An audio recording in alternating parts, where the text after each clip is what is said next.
برای ماښام په بنو کې چې د پښتنو وطن دی، زموږ ورونه دي، په کلمه په ژبه، په دې کې د روژه مات پر وخت باندې 2 بمي چاودنې وسولې. په هغه کې په درځنو مسلمانان په شهادت ورسېدل.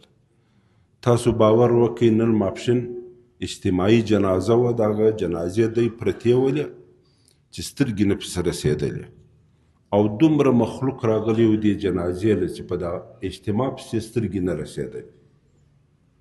نو د ورځې د سړي د ژړا ډېره په کنټرول کې، خو که یې هغه د شپې دغه زما د سترګو اوښکې باره نه درېدی.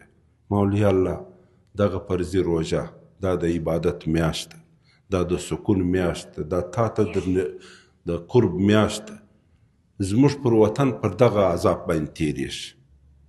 زموږ وږې اوس د جنازو دپاره سولې. زموږ د وږو پخوا به موږ پر وږو باندې د بورې بوج پورته کوئ، د پارسل بوج مو پورته کوئ. ټوله ورځ په ټول پښتانه وطن کې نن د ځوانانو وږې د جنازو دپاره سولې. موږ د هغه تمامو خاندانو سره د دې په دې غم کې ځان برابر شریک بولو. شهداو ته دې الله درجې بلندې ورکړي، او زخمیانو ټپیانو ته دې الله صحت کامله او شفای عاجله په نصیب کړو. خو یوه خبره کوو د زړه د درده، هغه موږ دا وایو چې په کوم حکومت کې د مړي قاتل ورک سي، د هغه مړي قاتل حکومت دی. بیا دا په اربو روپۍ، دا په کربو روپۍ چې پر اسټبلیشمنټ، پر بیروکریټس او پر سیول حکومتو باندې زما او ستا د جیب بتللي ټکس باندې خرڅېږي. ته اوس د بندې ووځه په دغه روژه کې یو دوا شربت رانیسه په 50 روپۍ، پر دا باندې وګوره 15 روپۍ د حکومت ټکس دی. د یو دوا شربت هم دغه یې نه درکوي. دا وړي خپلې عیاشۍ په کوي، نه ډیسي پاته سوی دی، نه پلس دی، او نه اپسي ده، نه آرمي ده.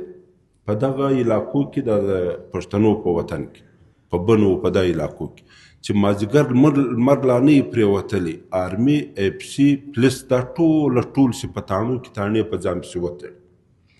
دا ټول وطن بې یارو بې مددګاره پرېږدي. لهذا موږ چې چا دغه عمل کړی دی، د دغه عمل دا کرغېړن، دا تور عمل په کلکه سره غندو، او پر حکومت باندې موږ د ټولو څه مخکې موږ دا غږ کوو چې کاشکې شرم یې درلودی، کاشکې الله ته یې زموږ د سره لرې کړی وای. خو بهرحال هغه وخت به موږ په سترګو ووینو چې دغه کرغېړن حکومت به زموږ د سره لرې کېږي. خو موږ دا مطالبه ځین کوو چې د دغه د ادرسي وشي د دې مظلومانو. نن بنو په کونډو ډک شو، نن بنو په دغه باندې په بورو باندې ډک شو، نن بنو په یتیمانو باندې ډک شو. دا د حکومت تحفه ده چې عوامو ته یې ورکوي. په کلکه سره موږ د دې واقعې غندنه کوو، پر حکومت باندې غږ کوو چې د عوامو د تحفظ چې کوم آئیني ذمه داري د هغه دې پوره کړي.